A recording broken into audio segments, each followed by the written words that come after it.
السلام عليكم ورحمة الله وبركاته. القمامة بتعز بالشوارع امتلأت، الشوارع امتلأت قمامة، والأحياء امتلأت قمامة، وباب المرور امتلأ قمامة. نتمنى أنهم يرموا القمامة باب المحافظ وزمرته، ونتمنى أنه من المحافظ أنه يخرج الأمن والشرطة وقوات مكافحة الشغب وقوات مكافحة الإرهاب وقوات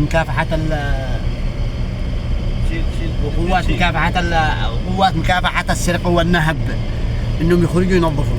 نتمنى إنهم يخرجوا ينظفوا الشوارع مثل ما قاموا بتصفية الشهيدة افتهار المشهري. نتمنى إنهم يخرجوا ينظفوا الشوارع حق تعز كامل. الشرطة أولا المحافظ، محافظ تعز، والأمن والشرطة والمرور جميع المكونات السياسية وجميع من يستلموا رواتب من الدولة. محافظة تعز انهم يخرجوا ينظفوا الشوارع ويستحوا على انفسهم ويبقعوا ناس، لانهم ما ضبطوا الامن ولا امان، وكانوا يشتوا تعز تكون نظيفة من القمامة والزبايل.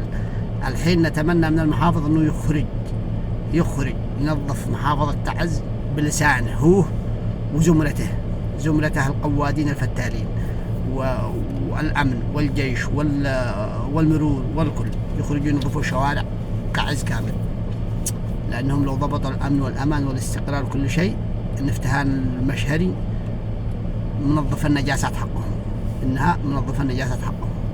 رحم الله الشهيد افتهان المشهري، والسلام عليكم ورحمة الله وبركاته.